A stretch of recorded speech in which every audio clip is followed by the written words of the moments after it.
កេសាកោតមីវគ្គទី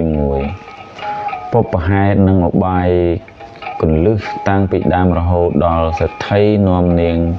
កោតមីទៅផ្ទះទ្រព្យខ្លាចជាធ្យូងចាប់ផ្ដើមរឿងដោយសកត់ធ្ងន់លើភាពមិនទៀងទាត់នៃទ្រព្យសម្បត្តិរៀបរាប់ពីសេដ្ឋីដែលមានទ្រព្យ40កោដច្រើនសម្បើមណាស់ប៉ុន្តែភ្លាមវាបានคล้ายទៅជាធ្យូងខ្មៅទាំងអស់សេដ្ឋីសោកសៅមិនស៊ីផឹកឡើយឧបាយមិត្តនិងការសាក់លបងរៀបរាប់ពីឧបាយរបស់មិត្តសម្លាញ់ដែលឲ្យសេដ្ឋីយកធ្យូងទៅលក់នៅផ្សារសង្កត់ធ្ងន់ត្រង់ចំណុចថាមានតែមនុស្សដែលធ្លាប់ថាសេដ្ឋីទើបមើលឃើញធ្យូងនោះជាទ្រព្យដូចដើមវិញកេសាកោតមីកូនត្រីសំណាងរៀបរាប់ពីនាងកោតមីដែលមានឈ្មោះថាកេសាកោតមីព្រោះរាងស្គមដែលក្រីក្រនាងបានមកដល់ហើយក៏បានពោលថាលោកអ៊ំលក់មាសនិងប្រាក់មិនមែនលក់ជូងទេនេះគឺជាចំណុចកំពូលនៃការចាប់ផ្ដើមរឿងពេលនាងប៉ះជូងក៏ត្រឡប់ជាទ្រព្យដូចដើមវិញនៅក្នុងវគ្គទី2គឺសេចក្តីទុកដំបូងតាំងពីនាងមានគររហូតដល់ជួបបណ្ឌិតជីវិតប្រែប្រួលនិយាយសង្ខេបពីជីវិតរីករាយរបស់នាងបានរៀបការជាមួយកូនសេដ្ឋីគ្រប់គ្រងទ្រព្យសម្បត្តិ40កោដនិងបាន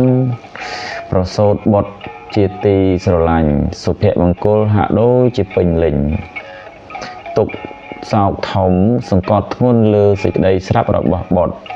នៅពេលដែលបុត្រនោះទើបតែចេះដើរនាងកេសាកោតមី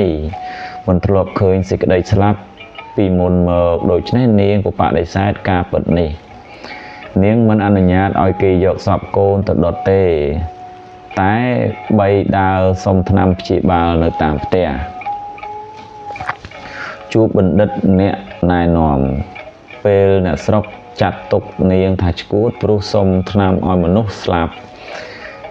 មានបណ្ឌិតម្នាក់បានយល់ពីទុក្ខរបស់នាងបណ្ឌិតនោះយល់ថានាងគ្រាន់តែត្រូវការនរណាម្នាក់ជួយឲ្យរួចផុតពីទុក្ខនេះ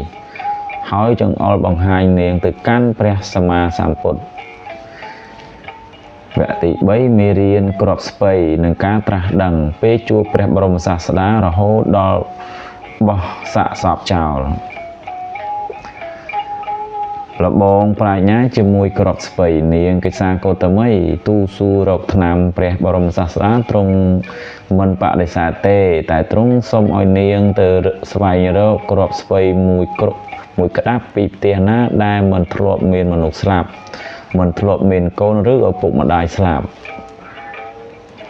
ការយល់ដឹងពីសភាពពិតនាងដើរសួររកតាមផ្ទះទាំងអស់គ្រប់ផ្ទះទាំងអស់សុទ្ធតែឆ្លើយថានាងនិយាយអ្វីមនុស្សដែលរស់នៅមានតិចជាងមនុស្សស្លាប់នាងបដិសេធមិនយកគ្រាប់ស្ពៃពីផ្ទះទាំងនោះការត្រាស់ដឹងនាងដឹងខ្លួនថាអោកម្មនេះធ្ងន់ណាស់ខ្ញុំគិតថាវាមានតែកូនខ្ញុំទេដែលស្លាប់តែការពិតសេចក្តីស្លាប់គឺជាធម៌សម្រាប់អ្នកទាំងអស់គ្នាហឫទ័យរបស់នាងដែលទុនទៅដោយសេចក្តីស្នេហាក៏បានរឹងប៉ឹងឡើងវិញនាងបោះបង់សាកសពបត់ចោលក្នុងព្រៃហើយក៏ត្រឡប់ទៅរកព្រះសាស្តាវិញអារម្មណ៍ក៏ផ្លាស់ប្ដូរពីពិភពលោកសោកសៅទៅជាការទទួលយកការពិតនិងភាពស្ងប់ស្ងាត់ព្រះបរមសាស្តាទទួលស្គាល់ការយល់ដឹងរបស់នាងហើយក៏ទ្រង់ត្រាស់ប្រកាសថាមច្ចុរាជរមែងទាញកន្ត្រាក់សត្វទាំងអស់ទៅដោយទឹកចំនួនធំដែលគួចយកអ្នកស្រុកកំពុងដេកលក់ទៅដូច្នោះគឺសេចក្តីស្លាប់ជាធម្មជាតិនាងកេសាកោតមីបានតាំងនៅក្នុងសោតាបត្តផលលែងធ្លាក់ទៅអបាយភូមិនាងបានបួសជាភិក្ខុនីកេសាកោតមីថេរីថ្ងៃមួយនាងអុជប្រទីបចង្គៀងក៏ឃើញអណ្ដាតភ្លើងឆេះឡើងហើយរលត់ទៅវិញនាងក៏បានពិចារណាឃើញថាសត្វទាំងអស់ក៏ដូច្នោះដែរ